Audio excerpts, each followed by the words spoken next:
Question: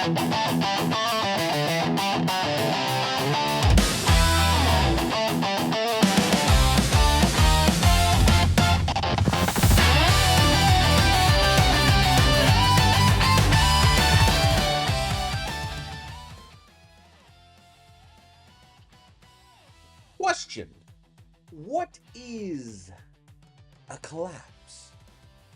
And I'm talking about it in sports. It just feels. You heard that expression of winning is hard.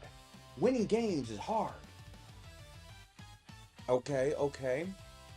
And my question is, does a collapse indicate that it's too hard to overcome? Does the collapse indicate there are some unrecognizable variables that comes in, like injuries, or strength of schedule, or the football gods dictating the world, whatever? And that is what we're gonna have to kind of address with this draft class. Hey everybody, I'm Cortez, and I'm a critic, and welcome back. We're continuing our 2026 NFL Draft recap, and we are here in the AFC South. And today's team we'll be talking about will be the team that I can't help but say collapsed. And that will be our good friends of the Indianapolis Colts. And like I said, what caused the collapse? And more so the collapse, some of our draft picks have not been hitting as well as we probably would like. And this draft class is filled with a bunch of, dare I say, maybes. Let's talk about the Colts.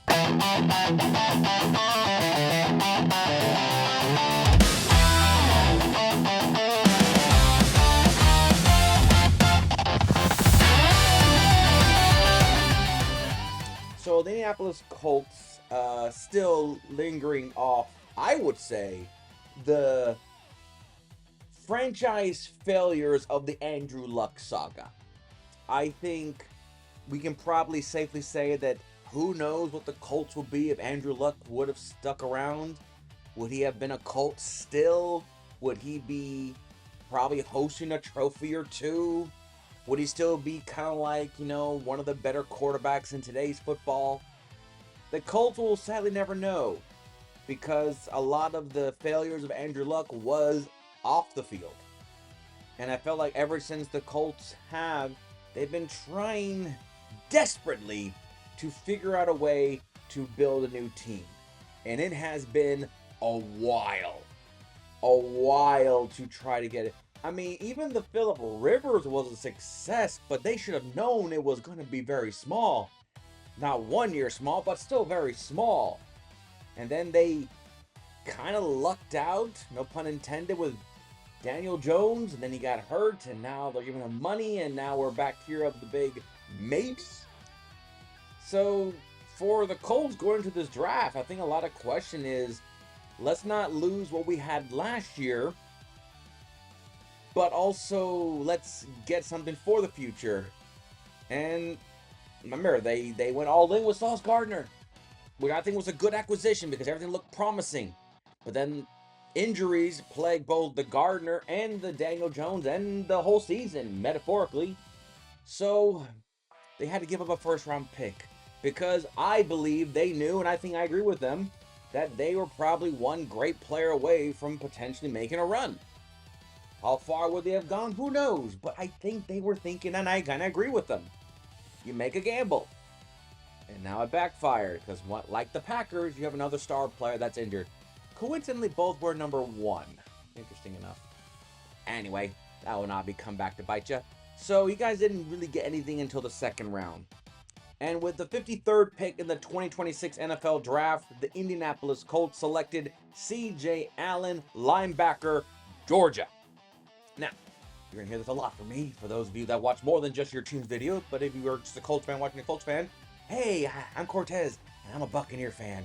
So, a lot of talk was about the Buccaneers getting an inside linebacker, and C.J. Allen's name was floating around the whole time here in Tampa. So, that was the big, you focus on, because a lot of experts and a lot of scouts were thinking that an ideal fit for Tampa would be C.J. Allen. Obviously, we didn't go that route. We went with a different inside linebacker, but still the position focus was there at the second round. Now, with CJ Allen, I really was surprised, one, the Bucks didn't pick him, but I was really kind of like, huh, why would the Colts get an inside linebacker or just get a linebacker in general? The need was a linebacker, but I felt like maybe receiver with the Pittman thing. Maybe they try to address the interior offensive lineman, maybe. There's a part of me thinking that maybe go with the edge because, let's be real, their past two draft classes of dealing with their edge have not been fruitful compared to others, especially in their own division. So I thought maybe they will do it, but the second round pick, you probably had to make your choices of solidifying something defensively. And I think CJ Allen is that. He offers that captain, he offers that sense of leadership, he offers that level of competitiveness for the SEC in Georgia. So to me, I feel like it was a smart decision to, have nothing else, develop a foundation for the defense for the next 10 years, hopefully. So you want that captain in that defense. And I feel like CJ is a perfect pick for the Colts in that they want solidifying a captain. And, well, it's kind of nice when he's compared to Roquan Smith. So, not a bad thing. Then we go to the third round with the 78th overall pick in the 2026 NFL Draft. The Indianapolis Colts selected A.J. Halsey, safety, LSU. So we're just going to be picking on the SEC apparently when it comes to defensive. And I always felt like the SEC is probably more famous for defense. So not a bad, farm to start picking the right fruit, if you will. Now, safety was one of the needs for the Colts, even though, I'll be real with you, when Tony Dungy and the Colts saga ended, my interest in the Colts kind of dwindled away. I mean, I was still rooting for Peyton Manning. I was still rooting for the players that were there, so I'm very happy for the Colts. But the Colts, you really have not really caught my attention, so forgive me if my attention has not been, given as much. I mean, I do have 32 teams, and I am one man, so I'll do my very best, even though I am addicted to football. So, when it comes to you guys addressing defense, I thought you kind of addressed the defensive back department with the Sauce Gardner pickup at a corner, but obviously safety was a pressing need. But I can't help but feel like maybe the lackness of your secondary is exposed because of your lack of pass rusher in the front, and you have spent good high caliber picks on your pass rushers and Latua and JT or TJ? JT Tumoluau. Basically, yeah.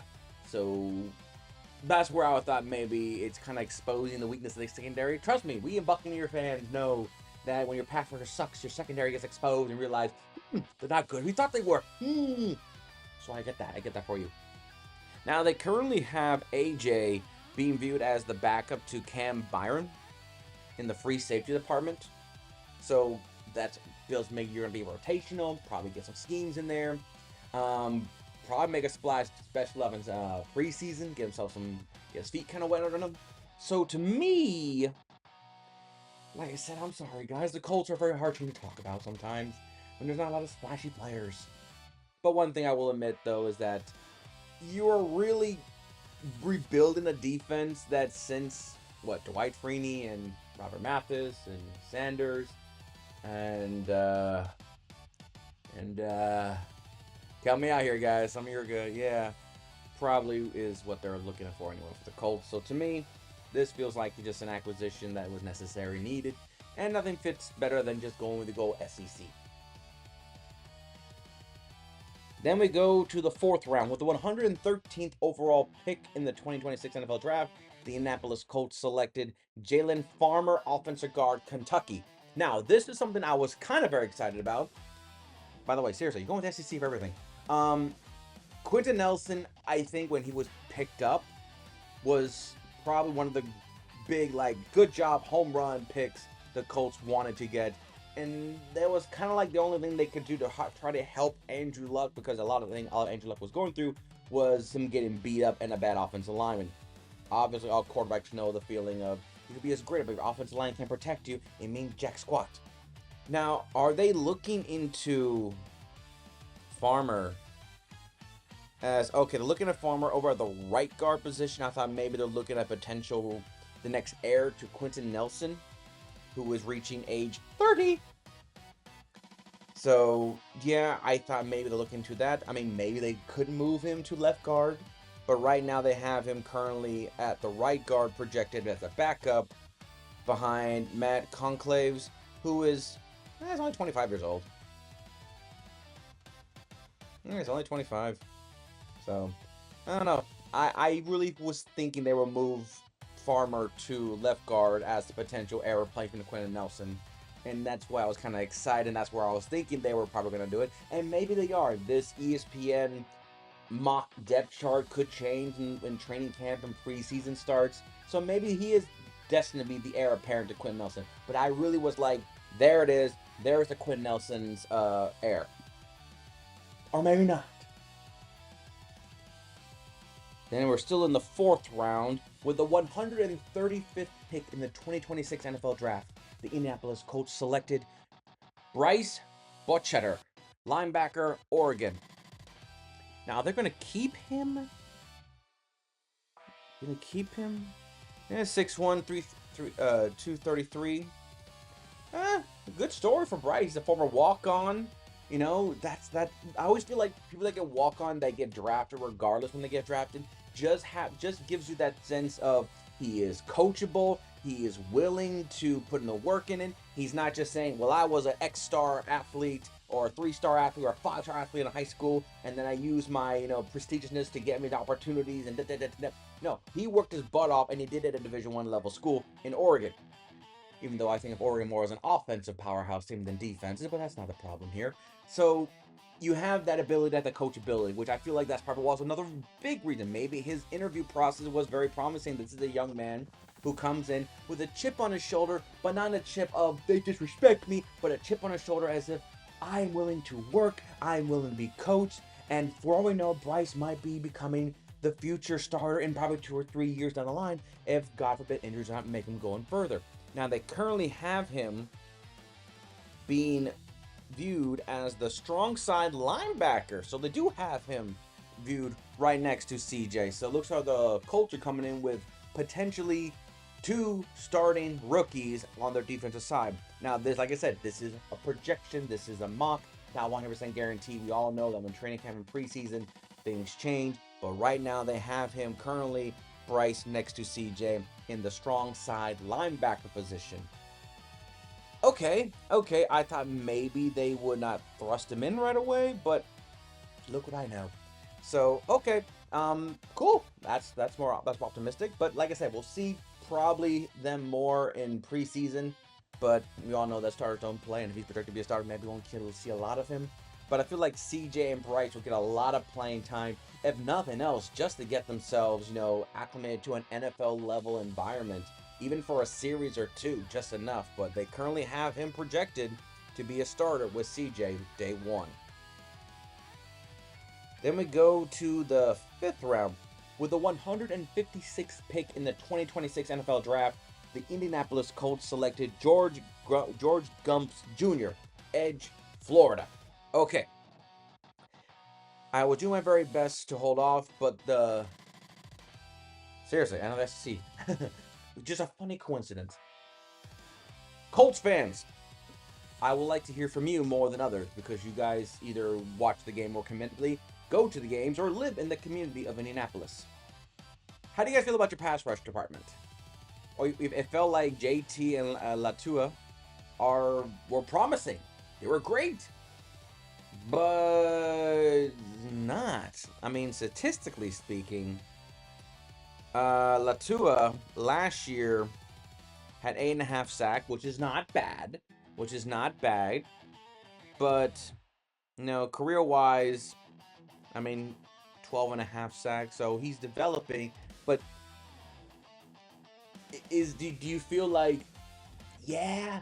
Or do you feel like, for a guy picked 15th overall, we expected him to get at least 10 sacks on average? And then looking at JT, he is, well, he, he didn't play much last year. Didn't have no sacks. So, but he's projected to be your other defensive end on the 4-3 defense. So you have a young guy who's showing promise, but he's kind of like a solo act. So yeah, I'm not gonna say desperation.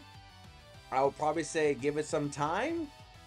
But are you guys optimistic? You guys feel satisfied? Because I mean, not to get too much ahead, but you guys got double dipped on the edge side department. And Gumps is ranked 20th overall in his position, 6'4", 245. Stand up side, probably more of a speed type guy. So probably utilize his speed and length arms to get around. And they currently have Gumps, oh boy, 3rd on the depth chart. On the left side with behind JT and Michael Clemens. So, I don't know.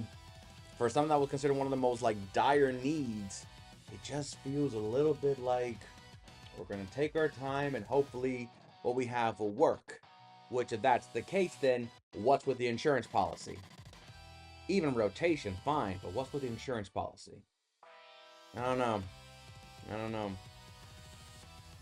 Because, like I said, you don't get picked up until the 6th round, and with the 214th overall pick in the 2026 NFL Draft, the Indianapolis Colts selected Caden Curry, edge, the Ohio State. Now, I believe this is the young man that I think he is. Yes, this is the young man that I was very optimistic about. I still remember his impact against Texas in week 1. Wow. It's funny that he's ranked 19th overall in the position, while the player before him was ranked 20th. Position rank is understandable, but like I said, how many times have we seen ranking just be full of, hot air and smoke and mirrors? So looking at it, Hayden is the one I'm actually more excited about than I am for George. Hayden came in, basically had 1 year to do everything. Had 1 year to do it, and with Ohio State's, talent pool and like that, sometimes 1 year is all you get to make your mark. I feel like maybe he was underdeveloped, but he was still effective, and underdeveloped not so much as in talent, just that underdeveloped is that he didn't have enough time to get familiar with the defense for more than 1 year. Maybe if he had another year, maybe he would have got more involved. Maybe he would have been better. Maybe he would have been a top 3rd round pick. Who knows? But I am so optimistic with his upside. Mainly because I watch a lot of Ohio State football more than Florida, even though I did live in Florida, so it's weird. But, some Gator fans aren't around here. So, Caden, I'm more excited about because, like I said, the Texas matchup and on just feels like he has a nose for the football. And he just feels very raw. But I feel very optimistic about his chances. Like I said, I feel more optimistic than the guy that was drafted before him. Then we go to the 7th round, the last 2 picks. In the 237th overall pick in the 2026 NFL Draft, the Indianapolis Colts selected Seth McGraw, running back, Kentucky. Now, we all know that Jonathan Taylor did a lot. He did a lot. But in my recap video, he did not reach over 100 since the Atlanta game in London. Was it London or was it in Germany? It was in Europe. There you go. So I felt like with any running back, especially in this day and age of running backs, just think about it. From Pop Warner to high school to college, a lot of these running backs probably have nearly 2 to 3 times more carries than an average player would have in an NFL career.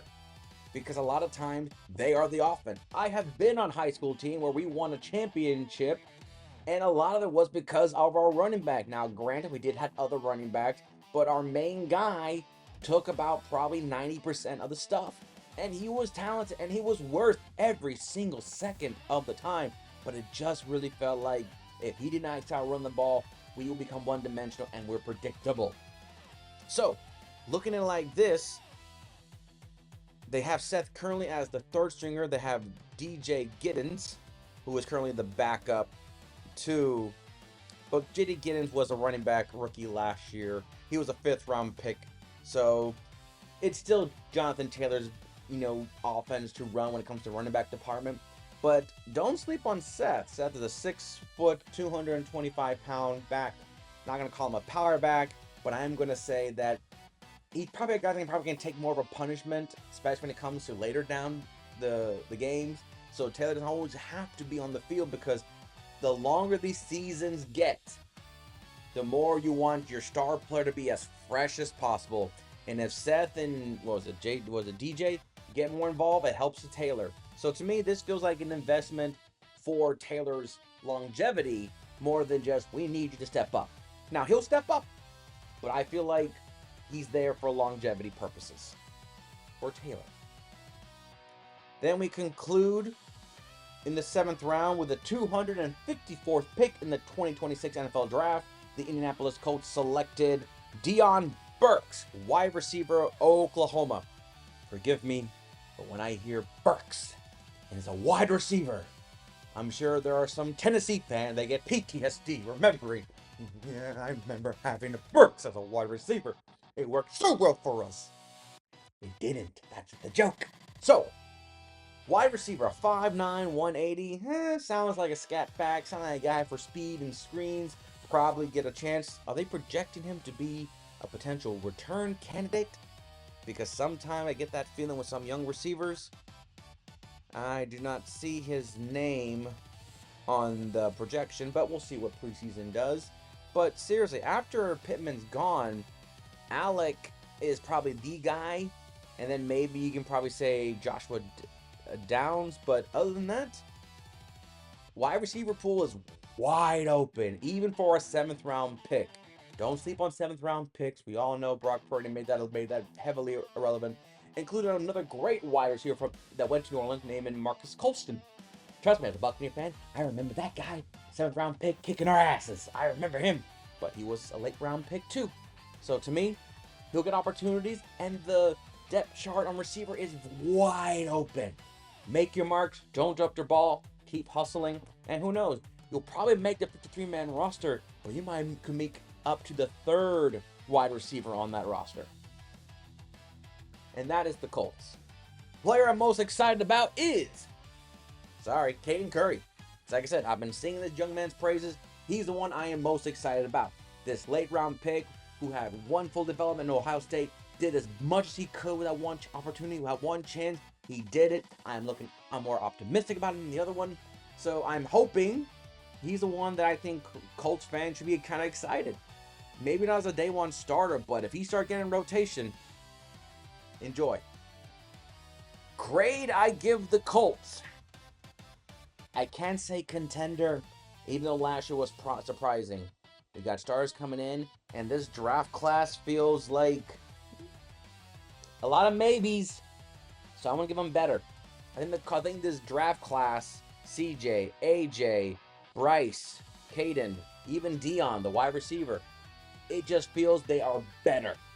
And Colts fans should feel better. Now, of course, the Daniels injuries and Taylor longevity, I get it. But this rookie class may not be screaming stars and fireworks, but sometimes maybe foundational strength, foundational structure, tackle, blocking, reading routes, pursuing coverage. Maybe that's what you need. Back to basics. And maybe this draft class is what it is. Back to fundamental basics of playing football. That's what you want. And that's the Colts. So we'll continue the AFC South by talking to the team that had the biggest surprise. But now we're having questions, and, well, we gotta say the joke. Does Houston have a problem at quarterback? We'll find out next time as we'll talk about the Houston Texans. A team that, boy, they better get the act together because that defense is going to be withered away and they're getting nothing with it offensively. But that's for next time. But until then, I'm Cortez, and I'm a critic. Thank you so very much for watching.